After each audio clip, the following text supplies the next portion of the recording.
If you liked these books, I need you to help me understand why. Books that I wish I DNF'd in 2025, but I don't DNF books. I finish books because I give every book a chance to impress me.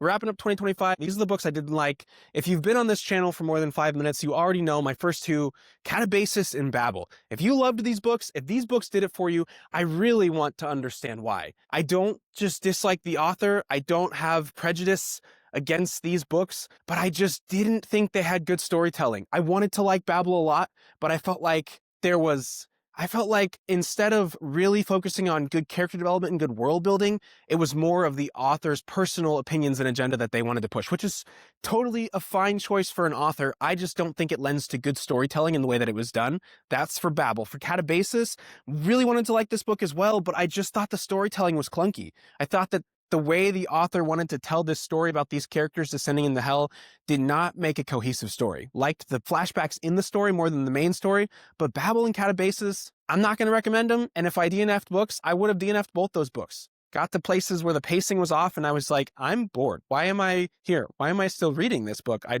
want to do something fun. I'm tired of this, Grandpa. So Babel, Katabasis was my first one. The second one, Bright Sword by Lev Gossman, author of The Magicians and which is books and TV show. Really wanted to like this. It's a King Arthur retelling. It tells a lot of the stories around the time of King Arthur, but in the way that it was done, I didn't really like the storytelling. The pacing was off. Parts of the book were really slow. And I guess I was just waiting for anything to happen. Not like I needed a big wow or some pizzazz or some like a big amazing moment to be impressed with the book, but I was just waiting for anything to happen. And the book felt kind of aimless.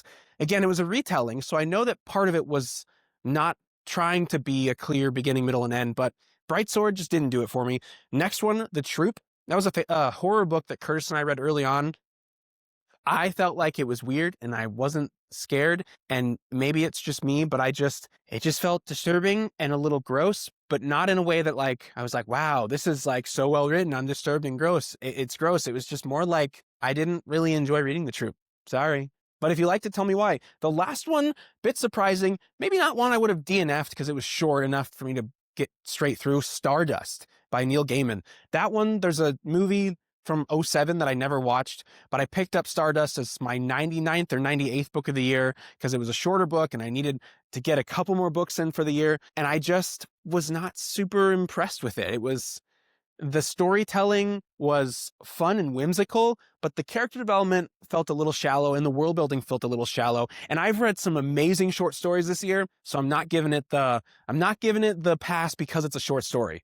Check out some of my other videos. I've read like Live Suit, great short story. Lone and Level Sands, great short story. Brian Wilson's Princess of Old Deer, great short story. You don't get a pass just for being a short story. So those are the 5 books of 2025 that I wish I DNF'd if I DNF'd books, but I don't DNF books. So instead, they're just my least favorite books of the year. I don't recommend them. What did you not like this year? What was your least favorite read of the year? Do you disagree with mine? Let me know.